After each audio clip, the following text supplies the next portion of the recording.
जो तुम खाना खाते हो, क्या तुम्हें पता है कि उस खाने को खाने से ज़्यादा टाइम लगता है उस खाने को पकाने में, और उससे भी ज़्यादा टाइम लगता है उस खाने को कमा कर तुम्हारे तक पहुंचाने में, और उस कमाने से भी ज़्यादा टाइम लगता है उस अन्न को उगाने में। तो जब भी तुम अगली बार भोजन करो, तो ये आगे मोबाइल रख कर या फिर टेलीविज़न ऑन कर कर या फिर ओटीटी पर कोई मूवी चलाकर, कुछ ना कुछ और इधर उधर चलाकर फिर भोजन करना थोड़ा बंद करो। उस भोजन का एक एक ग्रास जब तुम लेते हो, जब एक एक बाइट तुम लेते हो, तो उसका पूरा स्वाद लेना शुरू करो।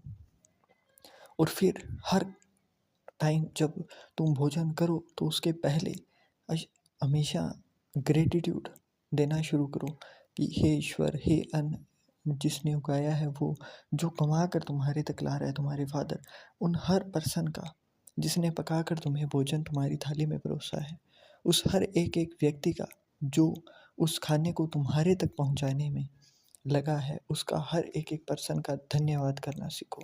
जब तुम द आर्ट ऑफ ग्रेटिट्यूड सीख जाओगे, वैसे बताऊं तो ये चीज़ें हमारे सनातन धर्म में बहुत पुराने टाइम से है। आज भी जहाँ पर लोग साउथ इंडिया की ओर जाएंगे, तो आपको दिखाई दे जाएगा कि लोग नीचे बैठकर वैसे ही खाते हैं। आश्रमों के अंदर भी आज भी लोग नीचे बैठकर ही खाते हैं, लंगरों में भी खाते हैं। तो ये परंपरा हमें बहुत पुराने टाइम से सिखाई गई है, अपने भोजन को अपने से ऊपर जगह देना।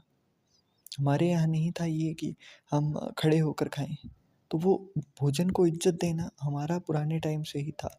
अब जो art of manifestation, attraction, law of attraction, इन चीज़ों का जो नाम दे दिया गया है, ये चीज़ें हैं तो यहीं से ही गई हुई। हमें जब शुक्राना करना नहीं आएगा, जब हम जो चीज़ हमें मिल रही है उसका धन्यवाद नहीं कर पाएंगे, तो नई चीज़ों को हम भगवान को कैसे कह सकते हैं। आप नित जाते हो कि मुझे अच्छा पैसा मिले, अच्छी नौकरी मिले, परंतु जो चीज़ आपके पास है उसका ही जब तक आप धन्यवाद नहीं कर रहे हो, तो फिर कैसे मिलेगी आपको। जब आप जो चीज़ है उसका धन्यवाद करना सीख जाओगे, तो आपको ज़िंदगी थोड़ी और आसान लगेगी। लगेगा कि हर चीज़ आपके पास बहुत इजीली आ रही है, बहुत आसानी से आप चीज़ों को अट्रैक्ट कर पा रहे हो, बहुत आसानी से आप जो भी चीज़ चाहते हो वो किसी ना किसी तरीके से आप तक पहुंच जाती है। टाइम कैसे लगा, कैसे पहुंची, क्या रास्ता बना, वो सारी ही चीज़ें सेकेंडरी होती है। जब आप भरोसा रखते हो ना कि जो मैं चाहता हूँ वो मुझे मिल रहा है, तो वो हर चीज़ आपको मिलने भी लग जाती है। एस्ट्रोलॉजी के अंदर केतु, जुपिटर, इन चीज़ों को इसी से ही तो रिलेट करके देखा जाता है।